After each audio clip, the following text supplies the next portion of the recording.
What's going on, traders? It is 1:53 p.m., the last day of April, and when I last left you, I warned that if we broke out of that channel and we were below the purple consolidation line, that we could plummet, and I may have to reset the Fibonacci. That is exactly what happened. And I have already reset the Fibonacci. I forgot to take this down. No longer relevant. I'm going to leave that channel up there.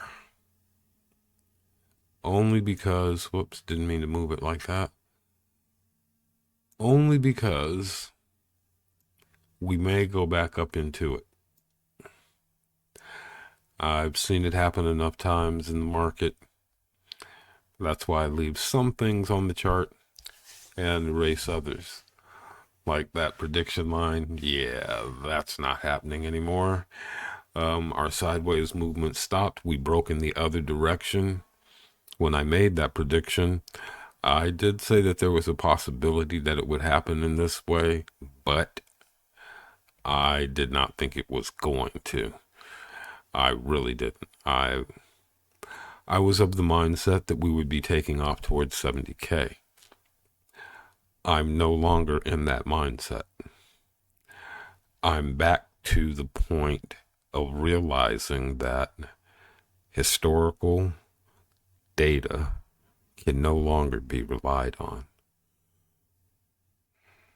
The ETFs changed that completely and totally, and you're witnessing it now.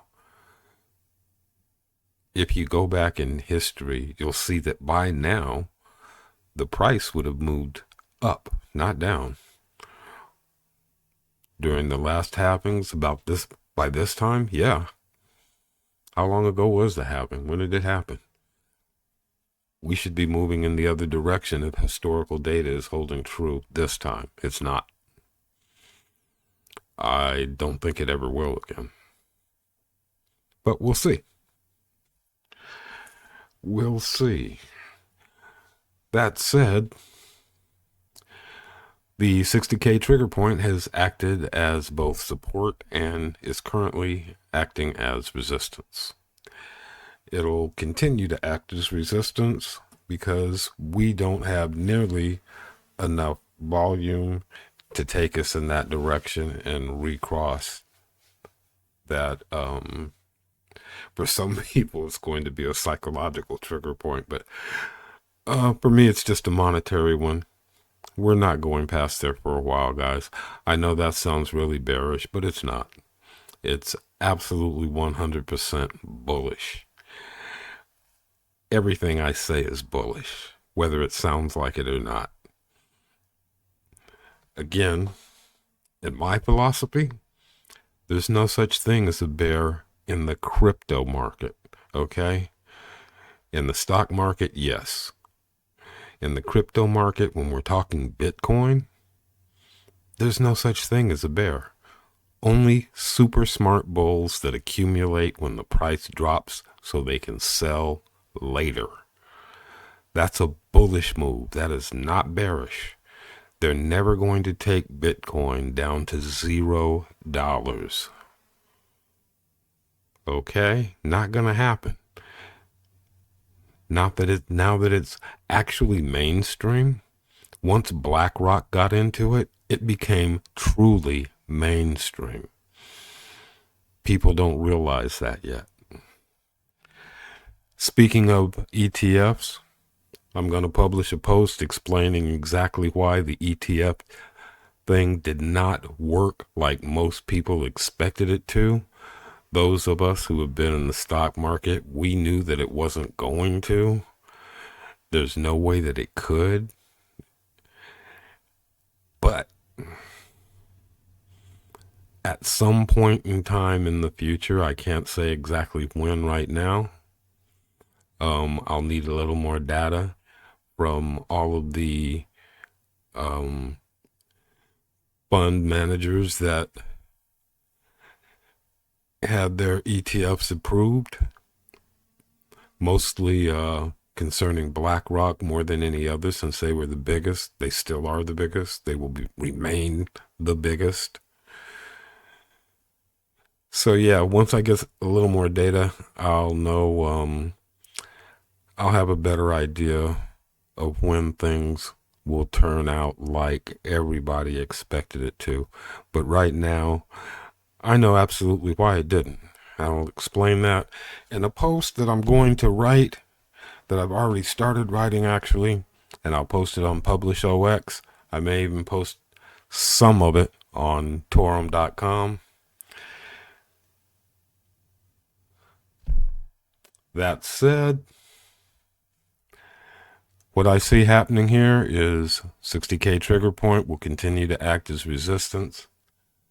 It is now 1:59 p.m. So I'm going to go ahead and stay on until the next candle, see if it breaks the trigger point. I doubt if it will. I think the next candle is going to attempt and most likely get pushed back, seeing as we're still seeing some pretty good resistance there.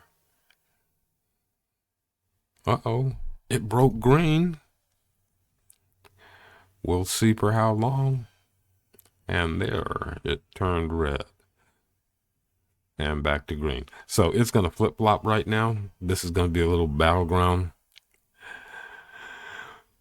It may peak back over. I mean, the other candle did wick and then got pushed back. So there is a fight going on right there at that level. Right in this little area right here. Let me get it. Yeah, boom.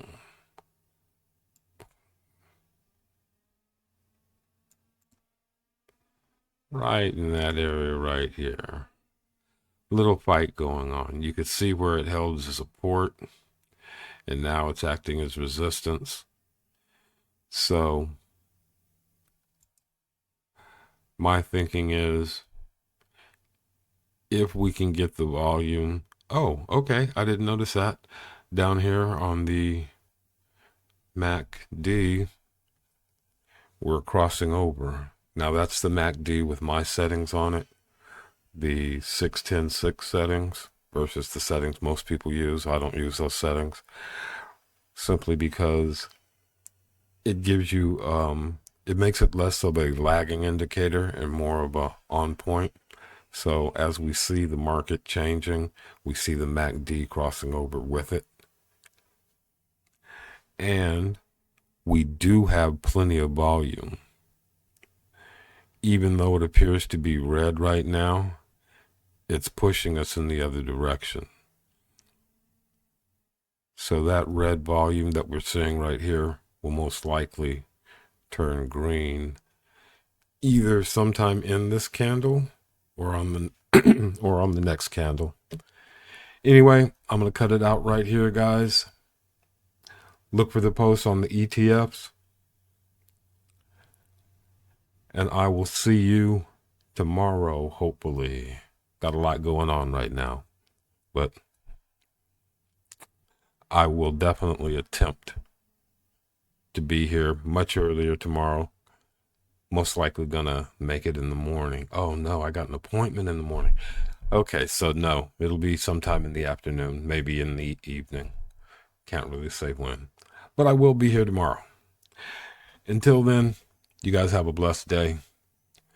This is the Dark Sage, signing out.